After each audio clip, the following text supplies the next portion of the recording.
नमस्कार, सत्यहिंदी.com में आपका स्वागत है।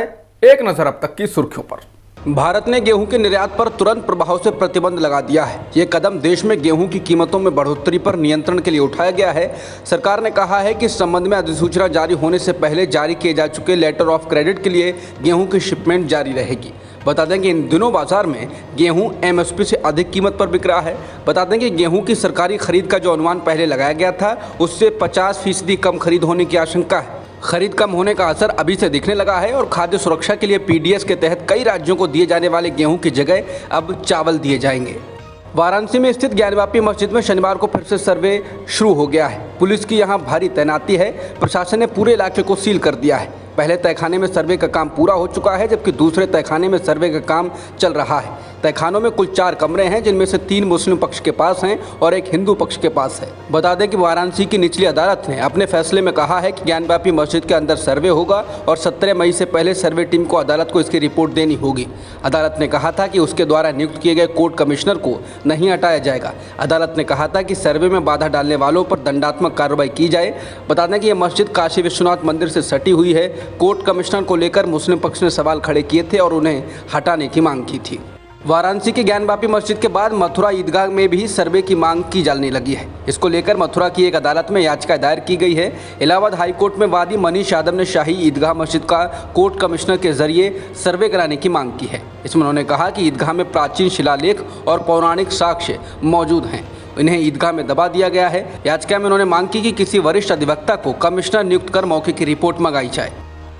जम्मू कश्मीर के बडगाम जिले में गुरुवार को आतंकवादियों द्वारा मारे गए कश्मीरी पंडित राहुल भट्ट की मौत की जांच के लिए एक विशेष जांच दल यानी कि एसआईटी का गठन किया गया है। हत्या और केंद्र सरकार के खिलाफ आक्रोश के बीच उपराज्यपाल मनोज सिन्हा ने एसआईटी के गठन को लेकर ट्वीट किया। उन्होंने ट्वीट में कहा कि जम्मू कश्मीर प्रशासन ने राहुल भट्ट की पत्नी को जम्मू में सरकारी नौकरी और परिवार को आर्थिक सहायता देगा। इसके साथ ही उनकी बेटी की पढ़ाई का खर्च भी सरकार उठाएगी। बता दें कि कश्मीरी पंडित राहुल भट्ट की गुरुवार को हुई हत्या के बाद जम्मू और कश्मीर में रात भर जोरदार विरोध प्रदर्शन हुए हैं। बड़ी संख्या में कश्मीरी पंडित उन कैंपों से निकलकर बाहर आए जहां वे 1990 में कश्मीर से पलायन के बाद से रह रहे हैं। उन्होंने सड़कों को जाम कर दिया और केंद्र सरकार के खिलाफ नारेबाजी की, जिसके बाद पुलिस ने आंसू गैस के गोले छोड़े और बल का भी प्रयोग किया।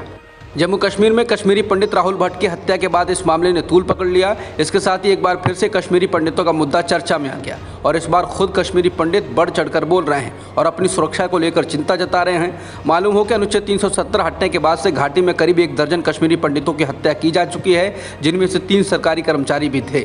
इस मामले में इंडियन एक्सप्रेस से पंडित समुदाय के एक नेता राजश्री भारती कहते हैं कि उनमें से किसी का भी राजनीति से कोई लेना देना नहीं है, लेकिन कुछ लोगों विशेष रूप से सरकार समर्थक राजनेताओं द्वारा ऐसी बयानबाजी की जाती है कि उन्होंने आतंकवाद की रीढ़ की हड्डी तोड़ दी है और इसके कारण ही आतंकवादी कश्मीरी पंडितों को निशाना बना रहे हैं, क्योंकि वो अपनी उपस्थिति दर्ज कराना चाहते हैं। इससे पहले राहुल भट्ट की पत्नी मीनाक्षी भट्ट ने इंडिया टुडे से बात करते हुए पीएम मोदी और गृह मंत्री अमित शाह को निशाने पर लिया। उन्होंने कहा था कि पीएम मोदी और गृह मंत्री अमित शाह कश्मीरी पंडितों को बलि का बकरा बना रहे हैं। मीनाक्षी भट्ट ने कहा, ये अपनी राजनीति के लिए पंडितों का बलि के रूप में इस्तेमाल कर रहे हैं। उन्होंने कहा कि मैं उनको चुनौती देती हूँ कि वो बिना सुरक्षा के कश्मीर में घूम कर दिखाएं।